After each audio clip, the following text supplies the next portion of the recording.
इस कार्यक्रम के प्रायोजक हैं कृषि एवं किसान कल्याण मंत्रालय, भारत सरकार। हर जोखिम से निकल कर फसल आए, सुरक्षित हो जाए। फसल बीमा से हर किसान अब आत्मनिर्भर हो जाए। संकट के समय प्रधानमंत्री फसल बीमा योजना किसानों के लिए वरदान है। अब सूखा पड़े या बाढ़ आ जाए, कोई डर नहीं। अब ओले पड़े या कीट पतंगे फसल खा जाए, कोई फिक्र नहीं, क्योंकि हमने लिया है प्रधानमंत्री फसल बीमा। बुआई से फसल कटाई तक हर जोखिम का दावा, न्यूनतम प्रीमियम पर अधिकतम भुगतान का वादा। योजना से हर साल जुड़ रहे हैं 5 करोड़ से ज्यादा किसान। अब आपकी है बारी। नजदीकी कृषि कार्यालय, सहकारी समिति, बैंक शाखा, अधिकृत बीमा कंपनी या जन सेवा केंद्र में स्वेच्छा से करा सकते हैं पंजीकरण। फसल बीमा पोर्टल या फसल बीमा ऐप द्वारा भी कराया जा सकता है पंजीकरण। प्रधानमंत्री फसल बीमा योजना, आपकी फसलों का संपूर्ण सुरक्षा कवच। कृषि एवं किसान कल्याण मंत्रालय, भारत सरकार। किसान वाणी कार्यक्रम के सभी सुनवाने गिरदारी की राम राम। साथियों, कार्यक्रम किसान वाणी आपका अपना कार्यक्रम, जिसके माध्यम से हमारा पूरा प्रयास कि आप तक वो सब जानकारी पहुंचावा जो जरूरी है आपके लिए, ताकि आप उन सब जरूरी जानकारी को लेकर के अच्छी खेती कर सकें और आप अच्छा लाभ कमा सकें, यानी कम लागत पे अधिक उत्पादन। ये कह रही कि हमारा एक लक्ष्य और है कि किसान की आय दुगुनी हो। ये सब लक्ष्य हमारे इस कार्यक्रम के हैं और इस कड़ी में हम हर रोज़ नए नए विषय आपके बीच में लेके आए और इसके अंदर जो साथ साथ हम जो प्राकृतिक खेती है उसके बारे में थोड़ी चर्चा करेंगे। आज के विषय के बारे में बात करेंगे कि जो अब रबी फसल की घाई करते समय किस तरह हम थ्रेशर और ट्रैक्टर के प्रयोग में सावधानी बरत सकें। चर्चा हम करेंगे कि मौसम आज के या कल न के रहने की उम्मीद है और कौन कौन से कृषि कार्य हम उन सार्थक कर सकें। अपने भी बताएंगे कि कल के कार्यक्रम के हमारे विषय के रहेंगे, लेकिन इन सब के अलग अलग आपने पता है कि हमारे किसान वाणी कार्यक्रम में एक प्रश्न हम कृषि से संबंधित पूछे, जिसका जवाब आपने 6:45 बजे तक यानी 6:45 देना हुआ है और जो जवाब है वो आपने फ़ोन नहीं करना, मैसेज करना है, SMS करना है। और जिस नंबर पर SMS करना है वो नंबर आप लिख लो, वो है 94 660 21 336। नंबर एक बार फिर बता दिया, 94 660 94660 21336। ये नंबर रहेगा। अब बात है प्रश्न की।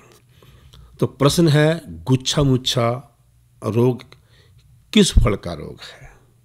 गुच्छा मुच्छा रोग किस फल का रोग है? तो ये यानी किस फल वृक्ष का रोग है आपने बताना है और नंबर है 94 660 21 336 और 6:45 तक आपने इस प्रश्न का जवाब देना है। ये बात कर लें कि हम बार बार चर्चा कर रहे हैं प्राकृतिक खेती की, और प्राकृतिक खेती के बारे में जो है ये कि जहर मुक्त खेती हो, और जहर मुक्त खेती में आवश्यक एक बहुत गहरी भूमिका है प्राकृतिक खाद की, जैविक खाद की और जैविक कीटनाशक की। तो आज संजीवक खाद के बारे में चर्चा कर लें कि ये प्राकृतिक तत्वों से बनी हुई दवाई है जो फसलों में सीधे दे सके और इसके प्रयोग तय फसलों में बड़ी अच्छी बढ़वार उनके गला गला रोगों तय मुक्ति भी मिलेगी। बात है इन्हें बनाना किस तरह। तो बनाना तो पहला जरूरी है कि इसकी हमने जो है जो पदार्थ इसमें चाहिएंगे उनके बारे में जानकारी होना, इन सामग्री जो चाहिएगी। तो सामग्री में 100 लीटर खातर 30 किलोग्राम गाय का गोबर और 3 लीटर गोमूत्र, 500 ग्राम गुड़ और 66 लीटर पानी। हम 100 लीटर जो है खाद की बात हम कर रहे हैं, ये दवाई बनाने की हम बात कर रहे हैं कि जो आपने बनानी है तो 100 लीटर खातर इसमें 30 किलो गाय का गोबर, 3 लीटर गोमूत्र, 500 ग्राम गुड़ और 66 लीटर पानी। अपनी सामग्री लेनी है। 1 ड्राम में 30 किलो गोबर, 3 लीटर गोमूत्र, 500 ग्राम गुड़ अच्छी तरह मिला दें और अच्छी तरह मिलाने पर अच्छी जो 66 लीटर पानी है उसमें गिर दें। एक कपड़े तक ढक के 10 से 12 दिन तक रखें और 10-12 दिन पाछे लकड़ी तक ला के इसका प्रयोग कर लें। रही बात प्रयोग किस तरह करेंगे, तो प्रति किले खतर 200 लीटर की मात्रा में 2 से 3 बार हम प्रयोग कर सकें और पानी के गल्ले या माटी के गल्ले मिलाकर हम इसका प्रयोग कर सकें। तो ये थी कि किस तरह हम संजीवक खाद बना सकें और उसका प्रयोग कर सकें और क्या उसकी ज़रूरी मात्रा है।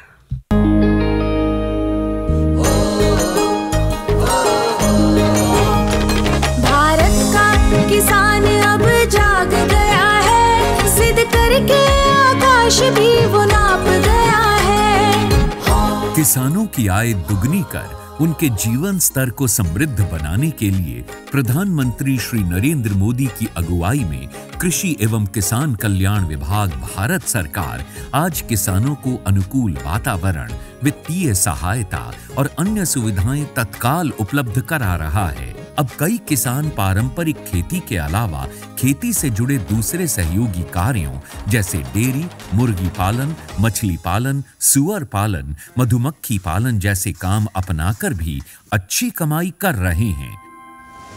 एक ऐसे ही किसान हैं बक्सर बिहार के मनोज कुमार। साल 2016-17 में जिनकी कमाई लगभग 12.5 लाख थी। कृषि विज्ञान केंद्र है तो वहाँ हम गए, हम लोग को उसने परीक्षण दिया। तो हम लोग उस समय से जब हम लोग को ये लग गया कि नहीं अब हम लोग का हर समस्या का समाधान होगा, तो हमने उसको मधुमक्खी के बॉक्स को बढ़ाना चालू किया।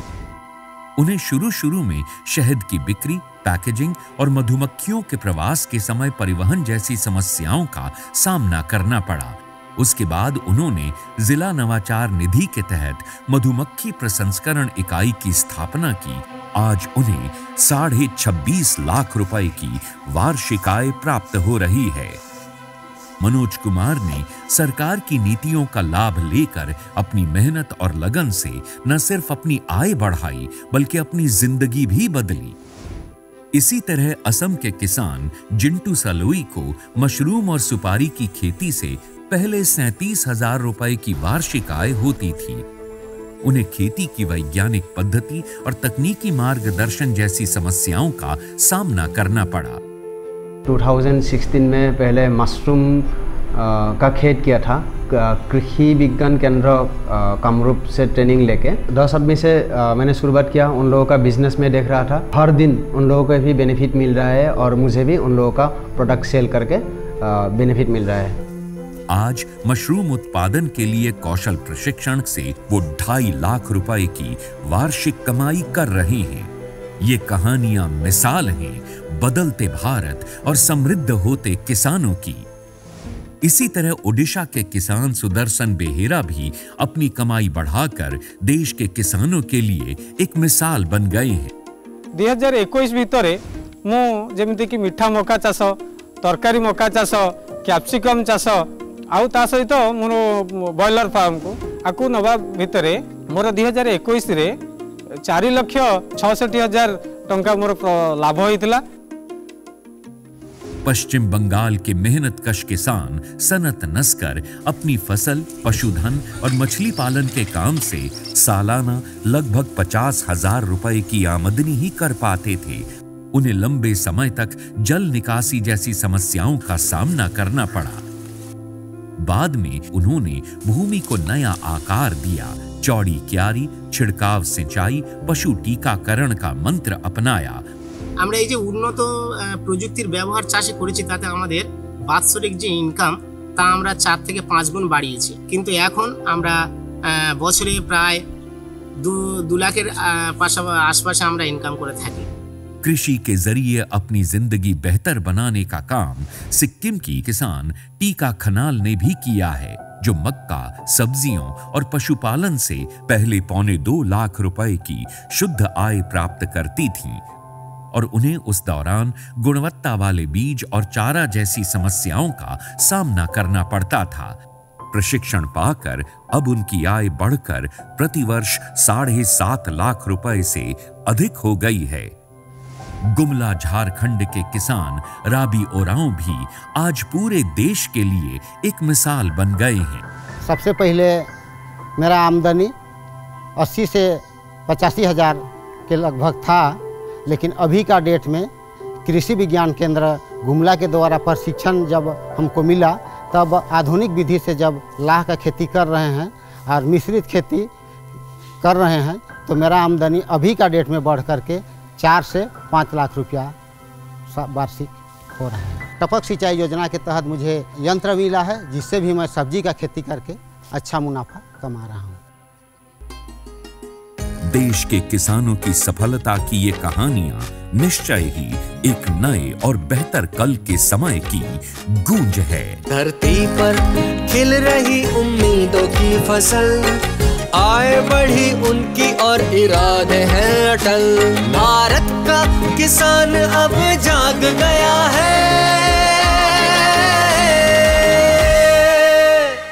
प्रश्न एक बार फिर बता दें, जो आज का हमारा है कि गुच्छा मुच्छा रोग किस फल का रोग है, तो इन किस फल वृक्ष का रोग है, तो इसका जवाब हम आपकी इंतजार में है, यानी मौसम के हाल के बाद जो है इसका जो सही जवाब आपने बताएंगे। और ये बात करें कि कल का जो हमारा कार्यक्रम होगा उसमें हमारे विषय के रहेंगे। तो कल के कार्यक्रम में हमारे विषय रहेंगे, एक तो किसान सुविधा ऐप, लोबिया की बिजाई के ऊपर चर्चा करेंगे और मोटे अनाज का लाभ। तो ये सब चर्चा हम कल के कार्यक्रम में करेंगे। बाकी मौसम के बारे में बताएंगे सारा कुछ, और ये भी चर्चा करेंगे किस तरह आप कृषि कार्य कर सकें। जब कल के मौसम की बात आई है, कल के कार्यक्रम की बात आई है, तो सारे कार्यक्रम जब ही होंगे जब मौसम के बारे में आपने पूर्वानुमान होगा। तो सुना आज का मौसम के रहा और कल मौसम के रहने की उम्मीद है। किसान भाइयों राम राम। मौसम पूर्वानुमान एवं कृषि सलाह के साथ मैं हूं डॉक्टर ममता, मौसम विशेषज्ञ, चौधरी चरण सिंह, हरियाणा कृषि विश्वविद्यालय कृषि विज्ञान केंद्र कुरुक्षेत्र। किसान भाइयों, जिले का आज का अधिकतम तापमान 37.3 डिग्री सेल्सियस रहा, न्यूनतम तापमान 22.3 डिग्री सेल्सियस रहा। नमी की बात करें तो सुबह और शाम की सापेक्ष आर्द्रता 48 और 10% रही। हवा की रफ्तार 20 किलोमीटर प्रति घंटा रही। अब हम बात करते हैं आने वाले मौसम के पूर्वानुमान की। किसान भाइयों, 18 अप्रैल तक मौसम आम तौर पर खुश्क रहने का पूर्वानुमान लगाया जा रहा है।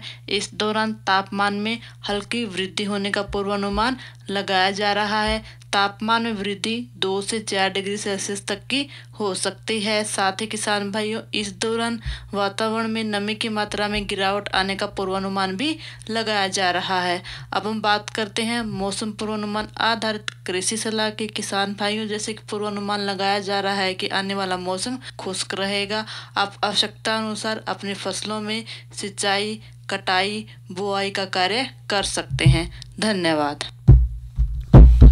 करीब समय है उस सवाल के जवाब का, और हमारे पास जो है बहुत से संदेश आए, लेकिन सही जवाब किसी साथी का नहीं है। हम आपने बता दें सही जवाब है ये जो गुच्छा मुच्छा रोग है, ये होता है आम के फल में, यानी आम के जो फल के वृक्ष है उसी पे ही जो है गुच्छा मुच्छा रोग है, जब उसमें बूर आना शुरू हो रहा है। तो सही जवाब किसी साथी नहीं दिया, लेकिन जिन्होंने प्रयास किया उनके लिए उनका धन्यवाद। और आगे भी हर रोज़ आपने ऐसे ही सवाल हम आप तक भेजेंगे और आपने जवाब देना है। और बात तो बहुत होली, क्यों ना फिर आपने एक रागनी सुना दिया। एर भाई से आजादी के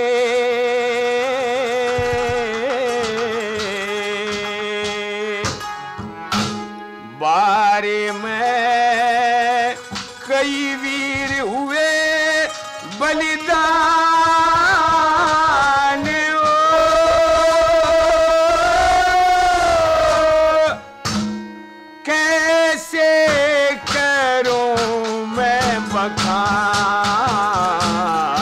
आजादी के बारे में कई वीर हुए बलिदान। ओ कैसे करूं मैं बखान।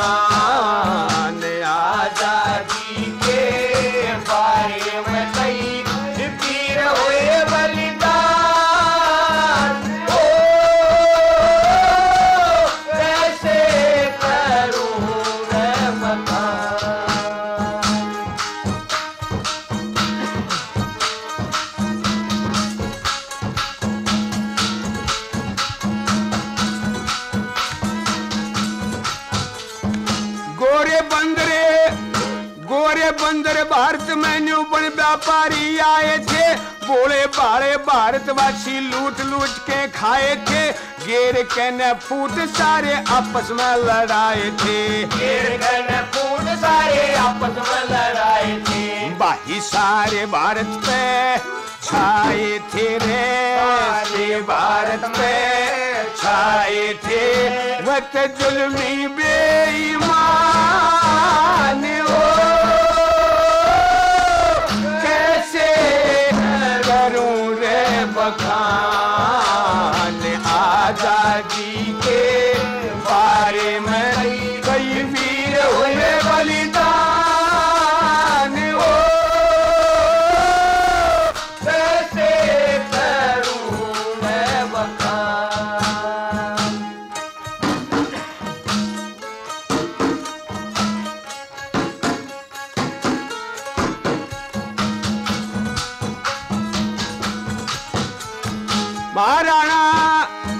महाराणा प्रताप शिवाजी भामा थे असली दानी, दुश्मन के ला लड़ते रहे। पराधीनता को न मानी, रणभूमि में शहीद हुई लक्ष्मीबाई महारानी। रखे में शहीद हुई लक्ष्मीबाई महारानी। बाही 17 बार लड़ने की ठानी रे, 17 बारे लड़ने की ठानी। मरे पृथ्वीराज चौहान हो, कैसे करूं रे बखान। आजादी के बारे में वीर हुए बलिदान हो, कैसे करूं रे बखान।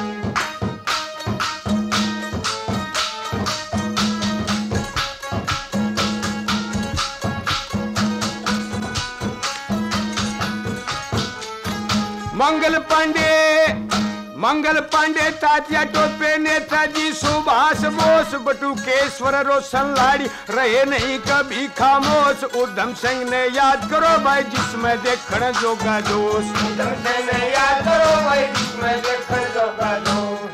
चंद्रशेखर खुदीराम बोस ने, चंद्रशेखर खुदीराम बोस ने या जिंदगी करी कुर्बान। कैसे करूं रे बखान। आजादी के बारे में कई वीर हुए बलिदान हो, कैसे करूं रे बखान।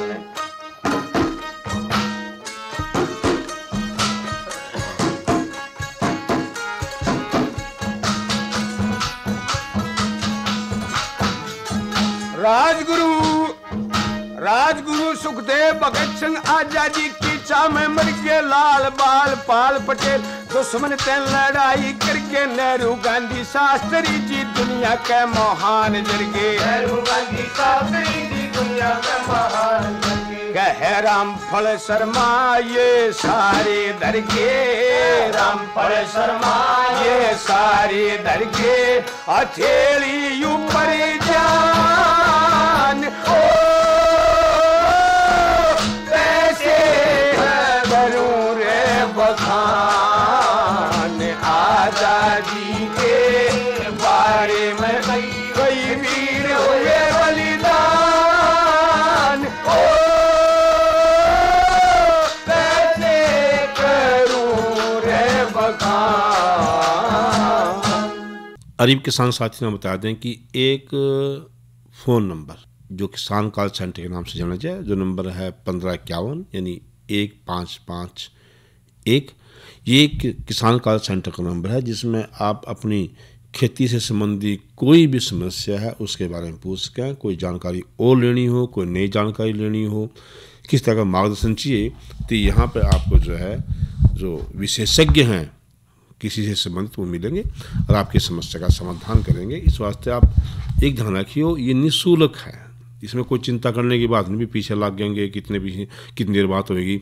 चाहे आपकी बात 10 मिनट हो, 20 मिनट हो, 2 मिनट हो, आपकी जो शंका है, आपकी जो समस्या है, उसका समाधान इस नंबर पर जरूर होगा। अरे बात करना, रबी की फसल है, कटाई चल रही है, तो उसमें गाय बिचिएगी, और गाय में लोग जो है कंपाइन का प्रयोग भी करें, जिस तरह गेहूँ की हम बात कर रहे हैं, लेकिन जो है थ्रेसर और ट्रैक्टर का प्रचलन भी चल जाए।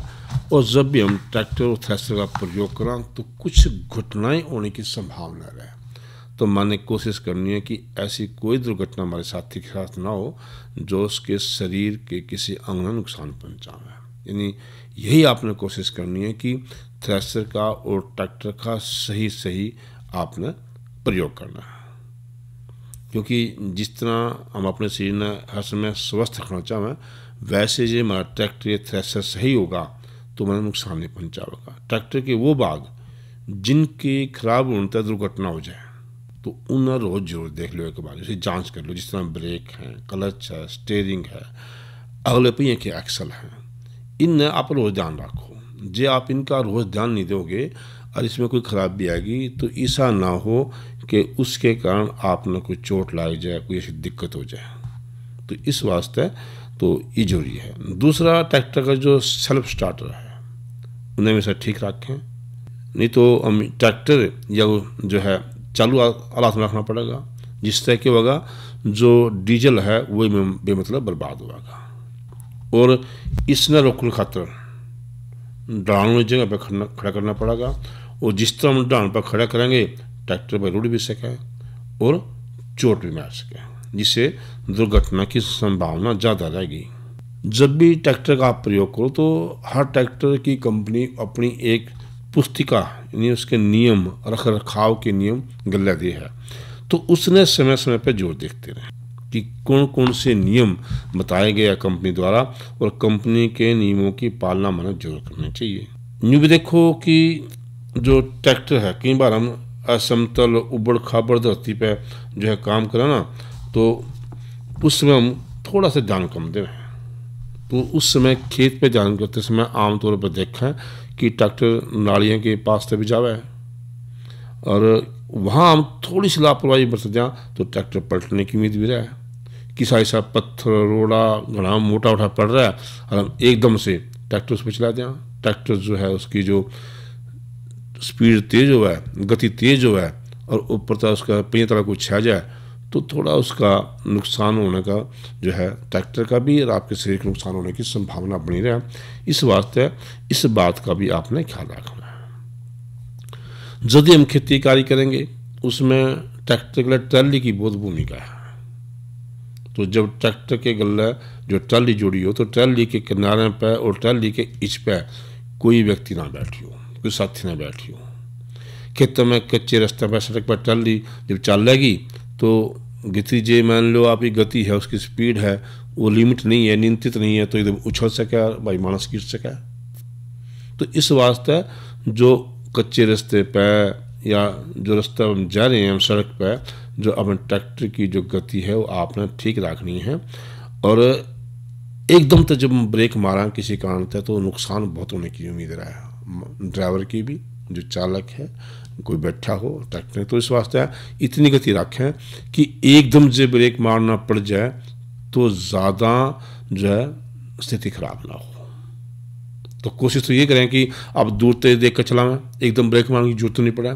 कोई चीज़ सामने आ रही है तो अब सहज करके उसने उसकी गति कम कर लें, फिर भी अगर मारना पड़ जाए ध्यान रखना पड़ेगा अपना। ये भी ध्यान रखें कि जब आप ट्रैक्टर चलाओ तो बेमतलब कोई आप ट्रैक्टर पर ना बैठा है, कोई उन्हें बैठ कर छोटे बच्चे बैठ जाएं और वह लापरवाही बरत दें और चोट लग जाए, कोई ट्रैक्टर का नीचे आ जाए या किसी शरीर ने चोट पहुंच जाए, तो उसका भी आपने ख्याल रखना।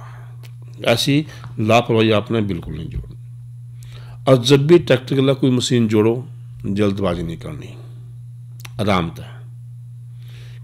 कई बार क्या हम जल्दबाजी में पूरे में कब्जे या उन्हें जोड़ना भूल जाए और रास्ते में झटका लग गया या किसी और कारण से वह टूट जाए, आपका नुकसान हो जाए, तो बहुत बड़ा जो है नुकसान माने उठाना पड़ा।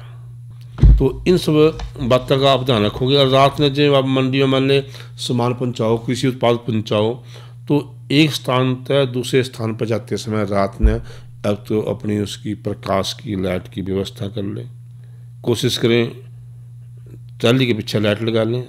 समय के साथ साथ जो ट्राली का रंग भी इतना मटमल्ला हो जाए कि रात में दिखती नहीं, तो जब नहीं दिखेगी तो नुकसान होगा, जो पीछे का कोई वाहन आ रहा होगा तो टक्कर मार देगा। तो इस वास्ते कोशिश करो जब रात में आप मंडी में सामान लेकर जाओ तो आपकी ट्राली के पीछे थोड़ा सा चमकीला चमकीला सा हो, रंग सा हो, जिससे पीछे आने वाले वाहन में आपकी ट्रैक्टर ट्राली साफ साफ दिख जाए। तो इन सब बातें ध्यान रखोगे, आपकी मशीनरी भी ठीक रहेगी और आप भी ठीक रहोगे, आप स्वस्थ रहेंगे, आपका जो कृषि यंत्र है वो ठीक रहेगा। तो भाई फिर जो है किसी भी तरह के नुकसान की संभावना नहीं है। आज के इस कार्यक्रम के प्रायोजक थे कृषि एवं किसान कल्याण मंत्रालय, भारत सरकार। अरे अरे अरे क्या कर रहा है? इधर इधर इधर हम बोल रहे हैं तेरे बीजू का। पुतला बोल रहा है? पक्षियों से तो हम खेत को बचा लेते हैं, पर इन घातक रसायनों से कैसे बचाएं? मतलब? देख बेटा, तू जो ये अंधाधुंध रसायन मिलाता है ना, मिट्टी की सेहत बिगड़ने लगी है, और जब माटी ही कमजोर पड़ जाएगी तो उपज कैसे सेहतमंद होगी? अरे पहले ऐसा नहीं था, पूछना अपने बड़े बुजुर्गों से, कैसे फसल लहलहाती थी, शुद्धता झलकती थी। हाँ, माटी भी तंदुरुस्त और लोग भी। अरे अब पहली वाली बात कहाँ? पर अब तो सब यही डाले हैं। सब नहीं, आज भी लाखों जागरूक किसान परंपरागत विधि से फसल उगा रहे हैं, खर्चा कम और उपज की कीमत भी बेहतर पा रहे हैं। सच है? रे बेटे, एक्सपीरियंस से बता रहे हैं, धूप में बाल सफेद नहीं किए हैं। हाँ। ठीक है भाई, मैं भी आज से जैविक खेती शुरू करूंगा। माटी से प्रेम की परंपरा है, परंपरागत खेती। इसी के लिए आज का किसानवाणी का ये अंक समाप्त हुआ। कार्यक्रम के सभी सुनाने की जारी की राम राम।